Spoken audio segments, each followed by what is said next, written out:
Assalamualaikum warahmatullahi wabarakatuh.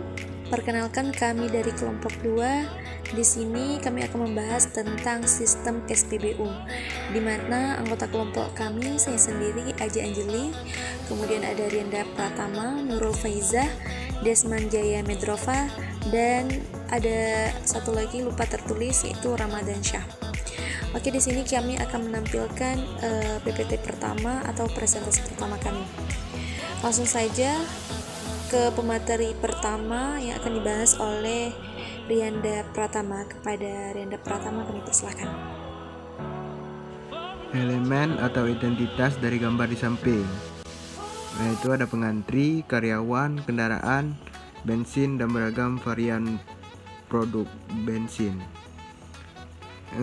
Selanjutnya ada atribut dari sistem SPBU, yaitu ada lokasi, skill, dan SPBU. Baik, saya akan melanjutkan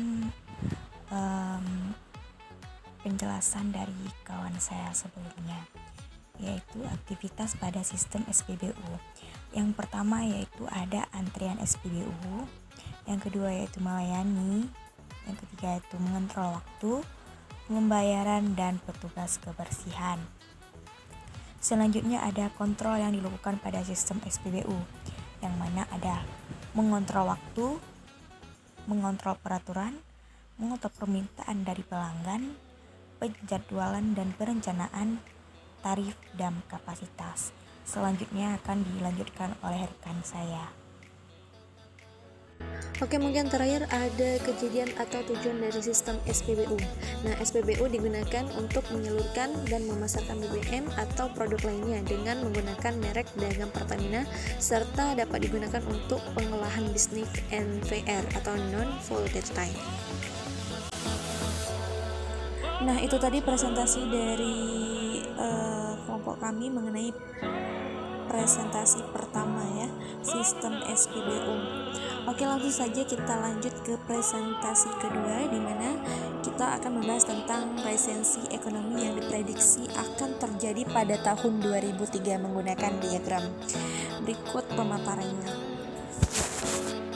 Nah, teman-teman, ini dia resensi ekonomi yang diprediksi akan terjadi pada tahun 2003.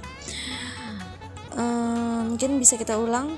Disusun oleh Desman Jaya Medrova, kemudian Rienda Pratama, Ramadan Syah, Aji Anjeli, dan Nurul Faizah. Langsung saja akan dibacakan oleh rekan saya. Yang pertama, Baiklah, resesi ekonomi yang diprediksi akan terjadi pada tahun 2003. Resesi adalah sebuah istilah yang digunakan untuk menggambarkan keadaan di mana perputaran ekonomi suatu negara berubah menjadi lambat atau buruk.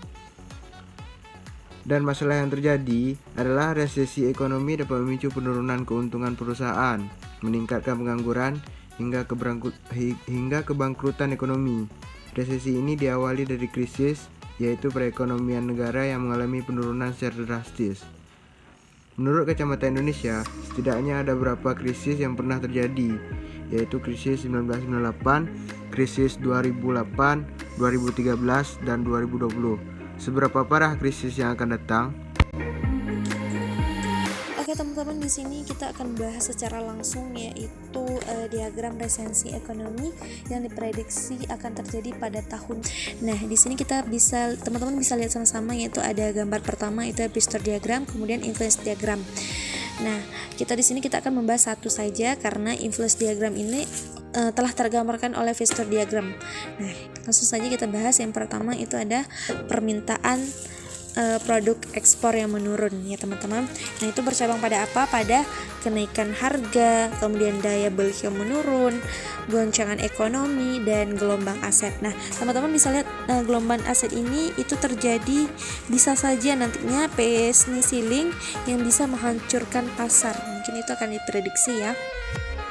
Kemudian ada nilai tukar yang menurun, nilai tukar rupiah yang menurun. Ini tuh bercabang pada nilai rupiah yang menurun juga. Kemudian utang yang menumpuk ya teman-teman. Langsung saja pada kenaikan tingkat suku bunga itu bercabang pada apa? Pada kenaikan harga, kemudian kinerja investasi manajemen, menurun ya. Kemudian operasi bisnis terhambat, dan yang terakhir itu ada angka peningkatan pengangguran. Itu bercabang pada apa? Bisa mengakibatkan bisnis gulung tikar, kemudian pengangguran karyawan perusahaan makin banyak ya. Kemudian juga ada peningkatan angka kemiskinan, dan terakhir perubahan teknologi kinerja. Artinya apa? Nantinya mungkin diprediksi ekonomi 2023 itu akan kinerja manusia atau karyawan tidak dibutuhkan lagi. Nah, itu telah terganti pada teknologi, atau bisa kita bilang tenaga robot. Nah, seperti itu. Oke, mungkin itu saja pembahasan dari pemaparan dari kelompok kami. Sekian dan terima kasih. Kami akhiri, wabillahi taufiq hidayah. Wassalamualaikum warahmatullahi wabarakatuh.